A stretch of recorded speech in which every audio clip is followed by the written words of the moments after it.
Hello everybody. Today we will discuss about circular motion.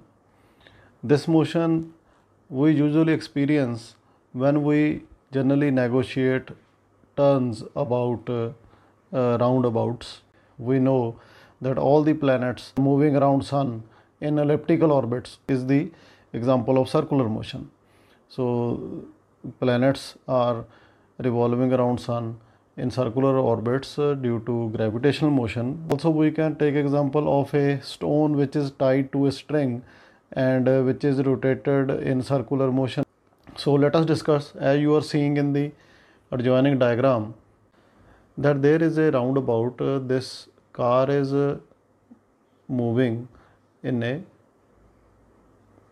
this direction. To consider the center O of the circular roundabout and R is its radius, then it is moving anti-clockwise. So let us see the free body diagram of this car.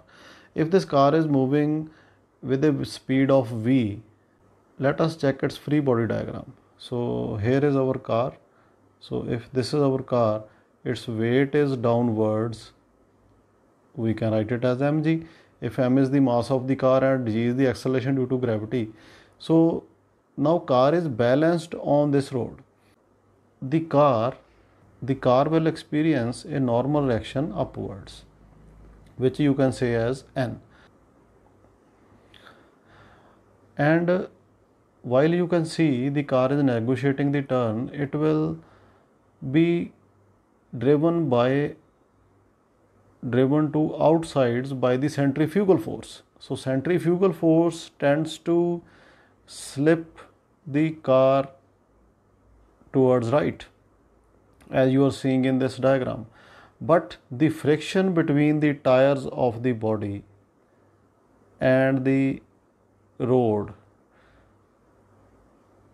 cancels this centrifugal force. That is the frictional force, which you can say Fs as the static friction. It doesn't allow the car to slip outwards. So frictional force, this is the static frictional force. This keeps the car moving without slipping on this roundabout. Consider the equations, or you can say what are the different forces acting on this car. We have normal reaction which is balancing the weight of the car, so we can write n is equal to mg. Secondly, the frictional force which is acting towards the center of the circle about which it is taking a turn. So the frictional force, we can say it Fs, it is providing the centripetal force. Centripetal force, as we have discussed earlier in our course, that it is the mass times acceleration. Acceleration in circular motion is v square upon r. Here we have these two equations. Mind it that the car is moving on a level road, that it is horizontal road which is leveled, not banked from any side.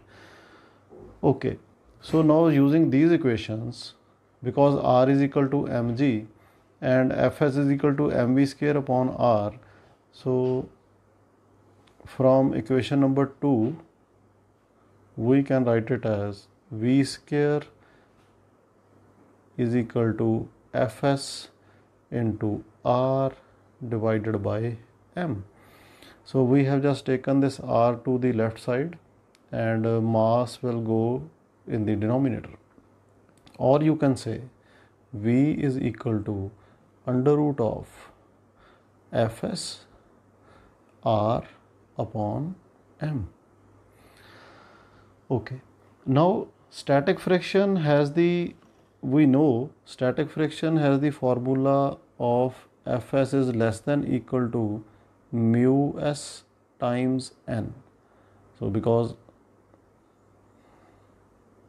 the static friction is directly proportional to the normal action, and in case of static friction its limiting value is the maximum value, and all the static friction which is below limiting value is less than equal to the mu times s and n. So putting this value, so we will get V is equal to mu s n divided by m into r. So where our, okay, under the root. Now putting the value of n, so because n is equal to mass into acceleration due to gravity, write this as V equals mu s, the value of n is mg, r divided by m whole under root. So m goes off, so thereby we will get V is equal to mu s, s stand for static friction, mu r g under the root. So this is the maximum value of velocity that is permitted for the car which is negotiating a turn at roundabout whose normal reaction is r.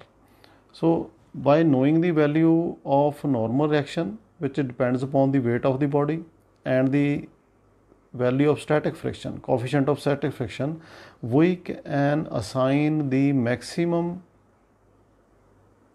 velocity of a car at the road which it can negotiate without slipping.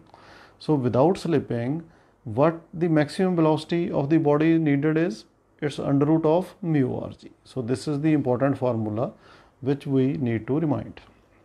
So this was the case when our car is on a level road, that it may negotiate the turn without slipping.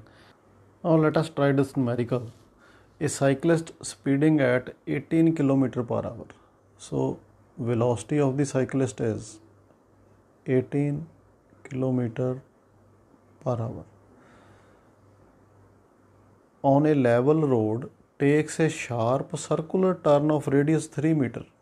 So radius of the turn is, radius of the circle is 3 meters without reducing the speed. So it doesn't reduce its speed while taking the turn. The coefficient of static friction between the tires and the road is 0.1. So mu s is 0.1. Note here that the coefficient of static friction has no units.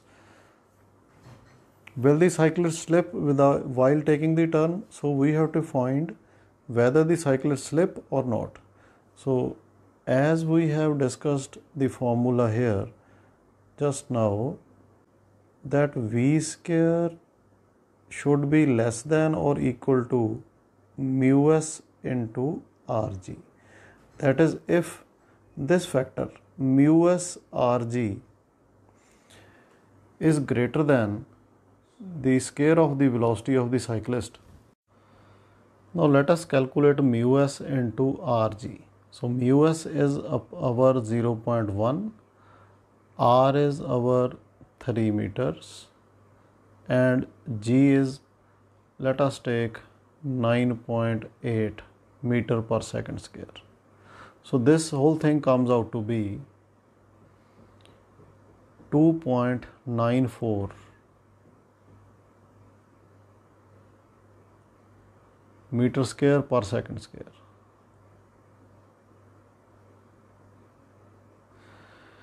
And now let us calculate V square. Convert this 18 km per hour into meter per second.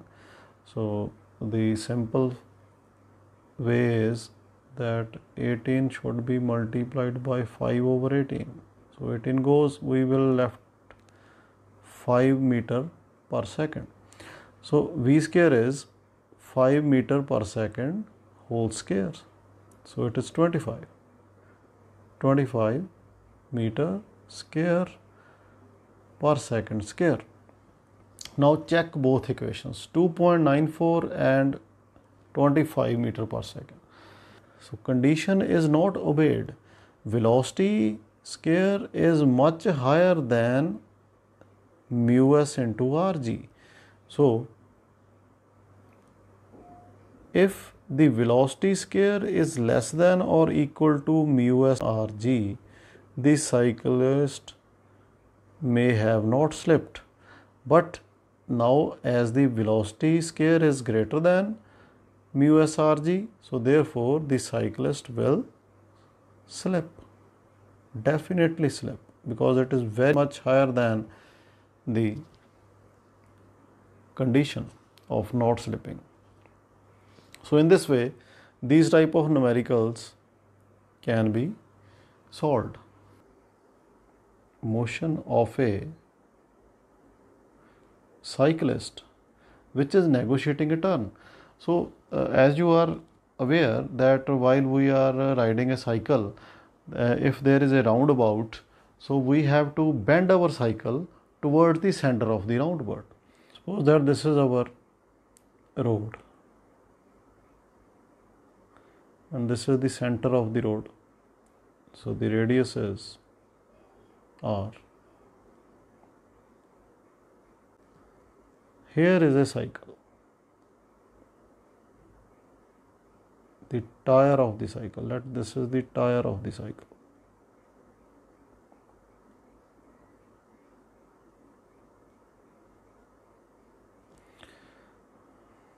And the person riding it bends inwards. So this is the axle of the tire, and the handle of the cycle.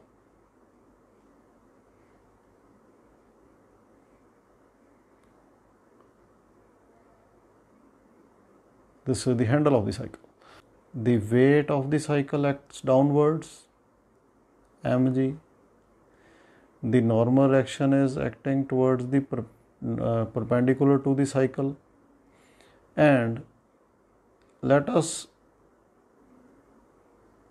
resolve n towards the horizontal and vertical components. So now you see that the vertical component, which is the adjacent side of the normal direction, is n cos theta, and the horizontal component, it is the n sin theta. Now n sin theta is providing it the necessary centripetal force which is acting toward the center. So writing equations, n sin theta is providing the necessary centripetal force which is mv square upon r, and the vertical component which is n cos theta, it is balancing the weight of the cycle. So it is equal to mg. So we have these two equations and we can divide these equations to get the final one.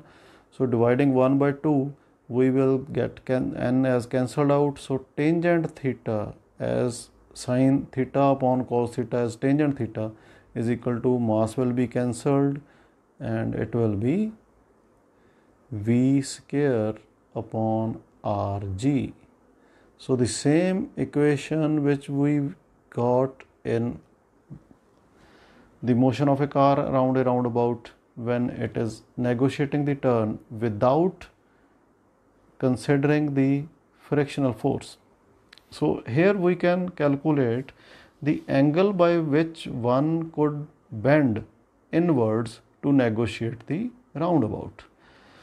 So in this way we can calculate the angle by which any cyclist, so this is the bending of a cyclist, that how much a cyclist should bend to negotiate a roundabout. Now we will move towards when the car is on a banked road. Banked road means its one end is raised, the outer end of the road is raised at some angle theta with respect to the inner end. So here, so let us check its components. So as this is our car, suppose that this is our car, its weight is acting downwards, which we can write it as mg. Its normal action is like this, you can say it as n. The force of friction is downwards. because the body is negotiating turn and the frictional force will keep it into the circle of motion. Now let us draw the acceleration. Acceleration is toward the center of the circle. So acceleration of the circular motion is v square by r. Let us dividing the components of n. So n has two components. One will balance the weight, which will be n cos theta, and the other one is towards the center of the circle. So this will be n sin theta. Okay. So these are our components of normal action. One component of frictional force will be downwards. So this will be our f sin theta. And the second component will be the f cos theta component will be towards the acceleration due to acceleration of the circular motion. So this component will be f cos theta, Okay. So we have two forces actually which we have resolved. One is our normal action. We have resolved it into the vertical component and horizontal component. And second one is our frictional force, which was like this, and one vertical component and one horizontal component. So this was f sin theta, and this is f cos theta, and in case of normal action, this was our n cos theta, and this was our n sin theta. So angle was here theta, and in this case theta is here. Okay, so these are all the components which we have resolved. Now coming to the equation of this body. So using these components, we can see that n sin theta and f cos theta, these are acting towards the center of the circle in which body is negotiating a circular turn. So n sin theta plus f cos theta, these are acting toward the center of the circle, and therefore these are providing the centripetal force mv square over r. So this will become our equation number 1.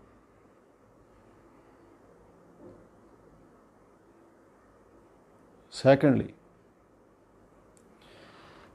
equation will be from the vertical, the n cos theta and f sin theta. Now please note here that the n cos theta and f sin theta, they both have opposite directions.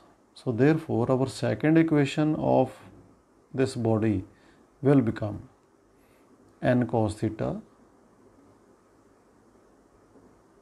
minus f sin theta. They are giving the normal action, or you can say these are balancing the weight of the body. So mg. So this is our equation number 2. Now using these two equations, now we will solve for the velocity of the body, which is moving at a roundabout on a banked road. Banked road means its one end is, outer end is lifted through an angle theta as compared to the inner road. So equation number 1 and 2, both we will put as f is equal to mu s times n, which is our laws of friction. So putting the value, and let us see. The first equation becomes n sin theta plus mu s into n cos theta. We have put the value of f here is equal to mv square upon r. So this will become our first equation now.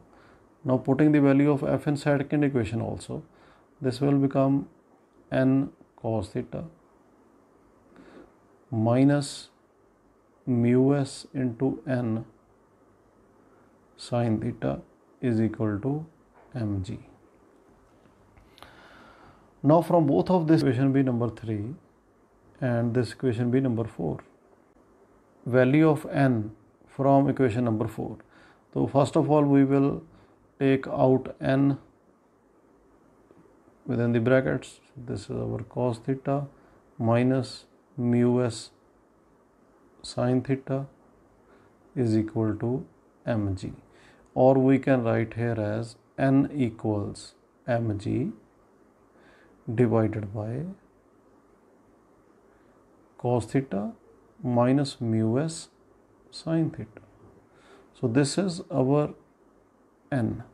Now putting this value of n in equation number 3. First of all we will take out n from the equation number 3. N sin theta plus mu s cos theta is equal to mv square upon r.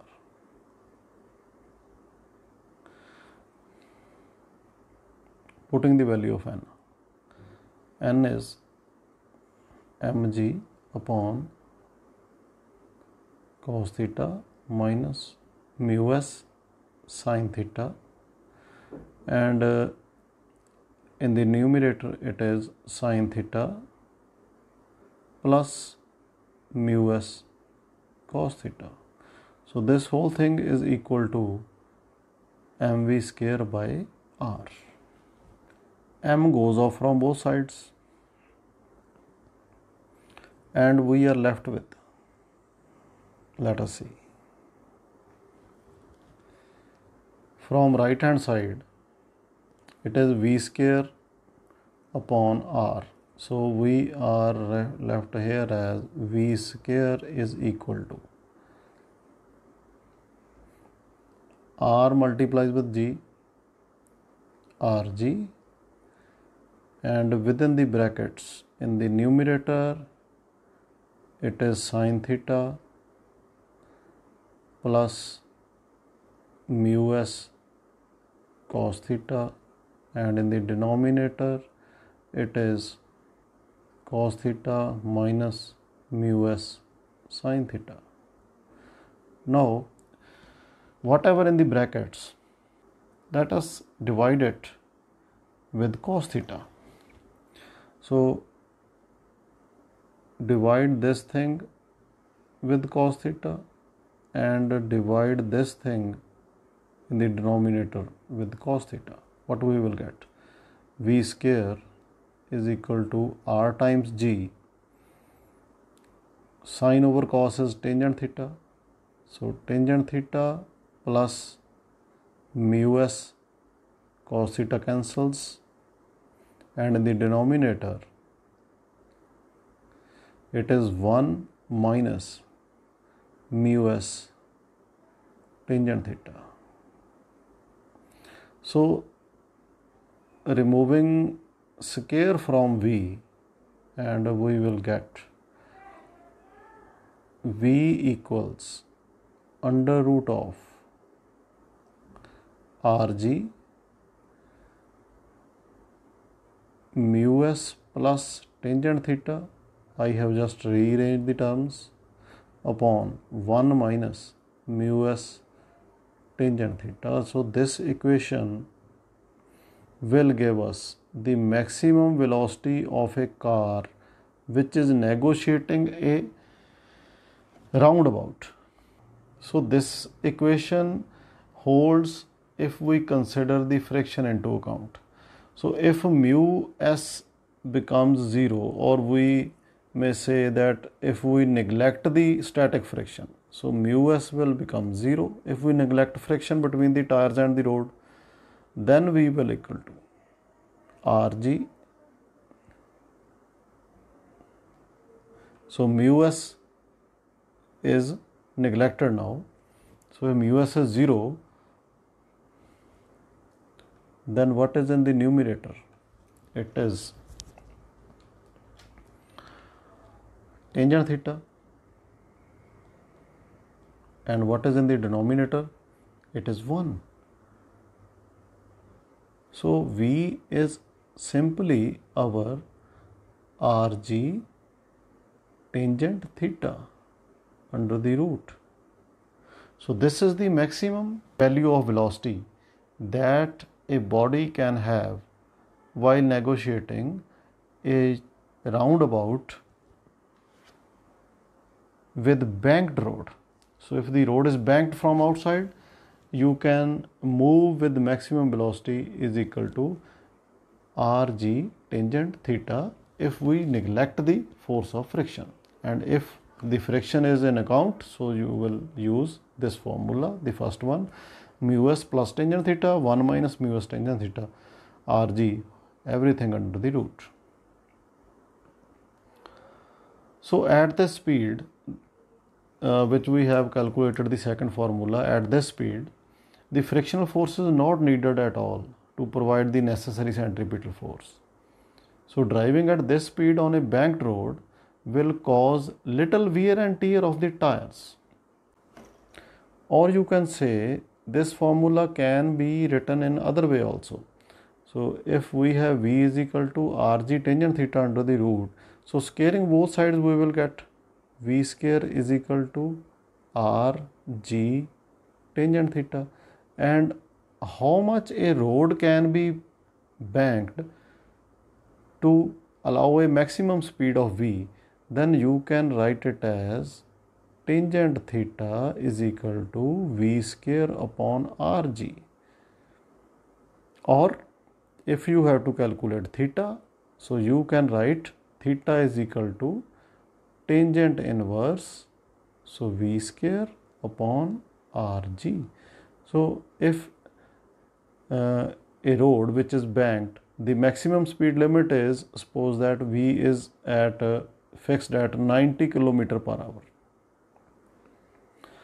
And so knowing the value of V and R, so G we know it 10 meter per second. So you can easily calculate theta, that at any place or at any highway where there is a bend on a road or where there is a turn on a road, that how much the outer end of the road.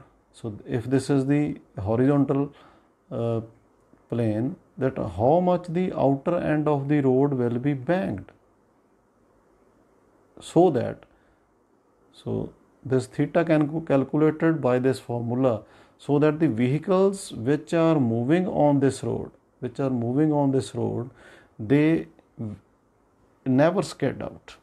So you will fix the speed, maximum speed limit as 90 km/h. You can calculate it for speed greater than 90 kmph also. So by this formula, knowing this formula, we can easily calculate the angle of the banking. So how much a road should be banked from the outer end, so that any car or any vehicle which is negotiating turn at the maximum speed will not skid.